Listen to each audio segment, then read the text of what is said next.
বিসমিল্লাহির রহমানির রহিম। আসসালামু আলাইকুম। সবাই কেমন আছেন? আমি আল্লাহর রহমতে অনেক ভালো আছি। এখানে আমি নিয়েছি 250 গ্রামের মতো বড় ছোলা বুট। এই ছোলা বুটটা রান্না করলে কিন্তু খেতে অনেক ভালো লাগে। পরোটা, রুটি এই সবের সঙ্গে কিন্তু এতে খেতে খুব ভালো লাগে। এটা আমি কিভাবে বাসায় রান্না করি সেটাই আজকে আপনাদের সঙ্গে দেখাবো। এই ছোলা বুটটা আমি ওভারনাইট ভিজে রেখেছিলাম। এটা কিন্তু অনেক বড় ছোলা বুট, সচরাচর কিন্তু এটা কিন্তু দেখা যায় না। এটা বাইরের বুট এটা, আর আমাদের দেশি বুটটা কিন্তু অনেকে ছোট হয়। এটা ওভারনাইট ভিজে রাখতে হয় এজন্য। যদি এটা না ভালো মতো ভিজে তাহলে কিন্তু সিদ্ধ হতে চায় না, আর তখন খেতেও ভালো লাগে না।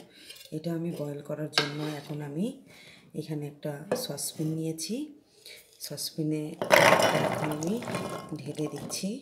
ঢেলে দিয়ে পরিমাণ মতো পানি দিয়ে সিদ্ধটা বসিয়ে দেব।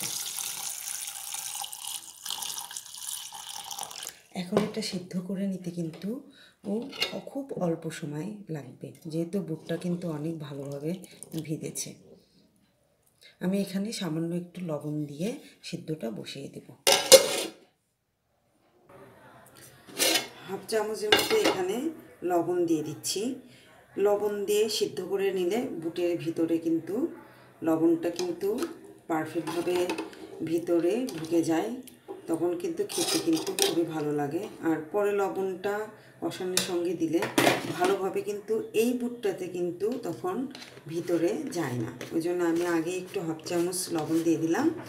রান্না করার সময় একটু কম লবণ দিয়ে রান্নাটা করব। বুটটা সিদ্ধ করে নিয়েছি, আপনাদের বুটটা দেখাচ্ছি উঠে কতখানি সিদ্ধ হয়েছে। এখন একটা নামায়ে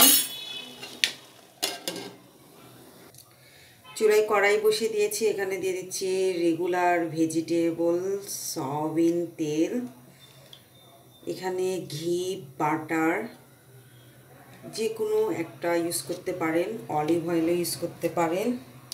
তেলটা একটু গরম করে নেব।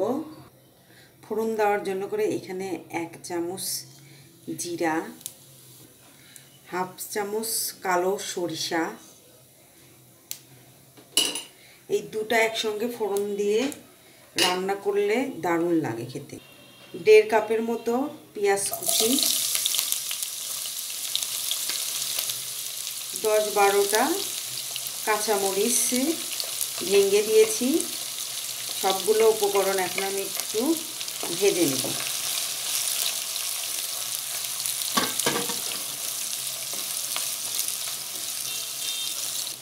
পেঁয়াজটা একটু নরম হয়ে এসেছে, এই সময় দিয়ে দিচ্ছি আমি বড় একটি সাইজের আলুটা আমি এটা এরকম কিউব করে করে কেটে নিয়েছি।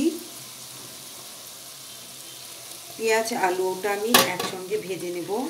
এখানে আমি দিয়ে দিচ্ছি 1 চামচের মতো লবণ। এর আগে বুটে কিন্তু আমি লবণ দিয়ে সিদ্ধ করে নিয়েছি, সেজন্য এখানে আমি 1 চামচ দিয়ে দিলাম। পরবর্তীতে আরেকটু লবণ দিলেই রান্নাটা কিন্তু হয়ে যাবে। আলু পেঁয়াজ একসঙ্গে ভেজে নিলে কোনো সমস্যা নাই, দুইটা কিন্তু আলাদা আলাদা করে ভেজে নেওয়ার কোনো প্রয়োজন নেই। আমি সব সময় পেঁয়াজ আলুটা একসঙ্গেই ভেজে নিই, এটা সময়টা অনেক সেভ হয়। পেস্টটা অনেকক্ষণ ধরে একটু ভেজে নিয়েছি আলু পেঁয়াজ। এখানে আমি মশলাগুলো অ্যাড করে দিব। বাদাম নিয়েছি গোটা, তেজপাতা, দারচিনি, গোলমরিচ, সাদা এলাচ, কিশমিশ সবগুলো এখন আমি এখানে ভেজে নেব। পেঁয়াজগুলো একটু সাইড করে রেখে এটার ভিতরে সবগুলো মশলা আমি দিয়ে একটু ভেজে নেব। এতে কি হবে, গন্ধটা কিন্তু অনেক দারুণ আসবে। দারচিনি, বাদাম, কিশমিশ সবগুলো একটু তেলে ভেজে নিলে গন্ধটা একটু খুব ভালো আসে। তেলের মধ্যে একটু ভেজে নিয়েছি, এখন সবগুলো একত্রিত করে আরও আমি 5 মিনিটের মতো এটা ভেজে নেব। বাদ বাকি মশলাগুলো অ্যাড করব। 5 মিনিট ধরে আমি পরে ভেজে নিয়েছি। এখানে আদা রসুন বাটা, জিরা বাটা এবং আস্ত গুঁড়া না বেটে নিয়েছি আমি ধনে, সবগুলো বাটা মশলা এক জায়গায় করে নিয়েছি। এটা আমি দিয়ে দিলাম। টমেটো বাটা ফ্রোজেন করে রেখেছিলাম, রেড ক্যাপসিকাম বা বেল পেপার যেটা আর কি বলে,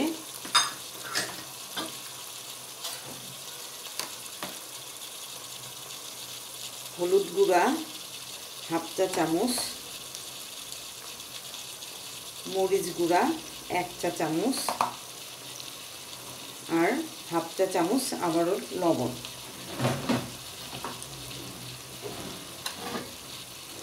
ধনে পাতা কুচি করে রাখা। সবগুলো মশলা আমি আবারও ভালোভাবে কষিয়ে নিব। তেলেতে মশলা ভেজে নিলে কিন্তু খুবই ভালো হয়। পানিটা আমি একটু পরে অ্যাড করব।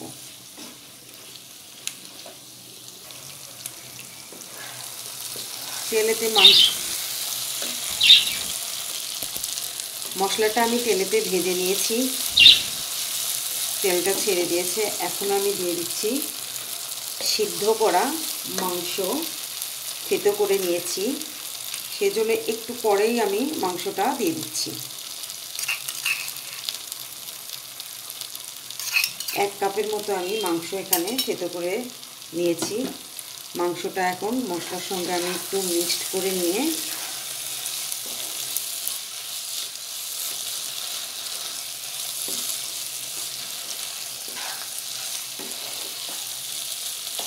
এখানে এখন আমি পানি অ্যাড করে দিব। পেস্টটা আরেকটু নরম হওয়ার জন্য পানিটা আমি দিয়ে দিলাম। সবগুলো মশলা আমি সব উপকরণগুলো আবারও একটু কষিয়ে নিয়ে নিব। ঢাকনা দিয়ে ঢেকে দিব।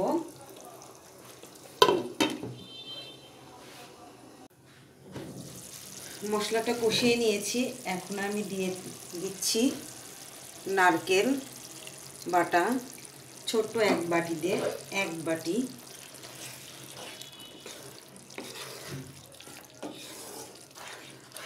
কালারটা কিন্তু মাশাআল্লাহ অনেক সুন্দর এসেছে। মশলাটা আরেকটু কষিয়ে নিতে হবে নারকেল দিয়ে। এখন আমি আবারও ঢাকনা দিয়ে ঢেকে দিচ্ছি। পানিটা একটু শুকিয়ে আসলে তখন আমি বুটটা দিয়ে দিব।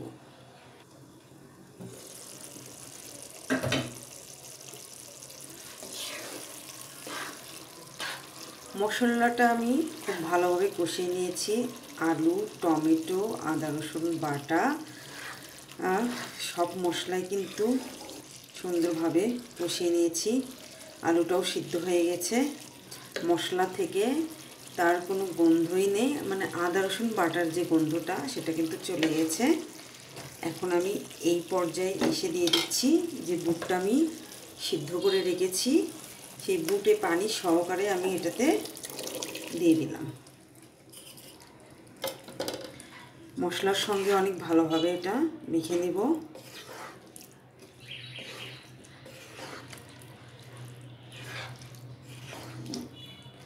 এই ছোলা বুটটা কিন্তু পরোটা রুটির সঙ্গে কিন্তু খুব ভালো যায়, আর খেতেও কিন্তু খুবই ভালো লাগে। রান্নাটা একদম কমপ্লিট করে দিয়েছি। এই সময় আমি দিয়ে দিচ্ছি গরম মশলার গুঁড়া, হাফ চা চামচ গরম মশলার গুঁড়া। এটার গন্ধটা কিন্তু খুবই ভালো লাগে। জিরার গুঁড়া আমি দিব না এখানে। জিরের গুঁড়া দেওয়ার সঙ্গে সঙ্গে তরকারির কালারটা কিন্তু একদম চেঞ্জ হয়ে যাবে, কালো হয়ে যাবে, তখন দেখতে ভালো লাগবে না।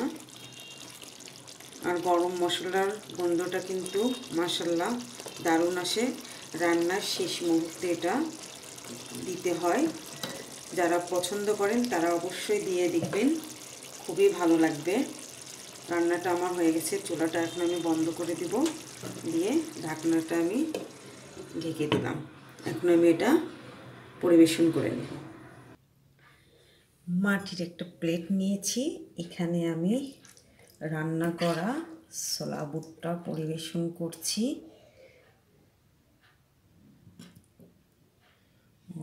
গরম গরম ছোলা বুট পরোটা রুটির সঙ্গে খেতে কিন্তু মাশাআল্লাহ অনেক ভালো লাগে।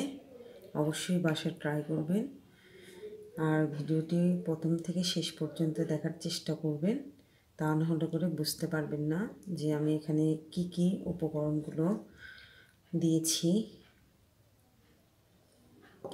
বুটগুলো কিন্তু একদম আস্তে আস্তে রেখেছি। আলু কিন্তু ভেজে নিলে আলুটা কিন্তু ভেঙে যায় না, আলুটাও আমি গোটা রেখেছি।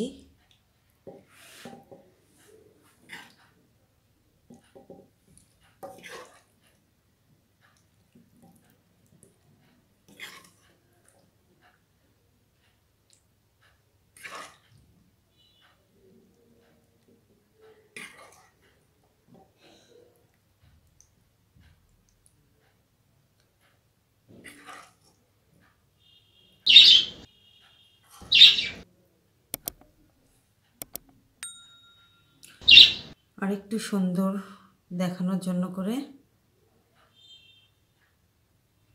আমি একটা ধনে পাতা দিয়ে দিলাম, আর এখানে দিয়ে দিলাম একটা পেঁয়াজ। তৈরি করে ফেললাম ছোলা বুটের রেসিপি। মাশাআল্লাহ অনেক সুন্দর হয়েছে, আর গরম একটা ধোঁয়ার মতো বের হচ্ছে। একটু কাছে থেকে দেখাই, কালারটা মাশাআল্লাহ দারুণ এসেছে।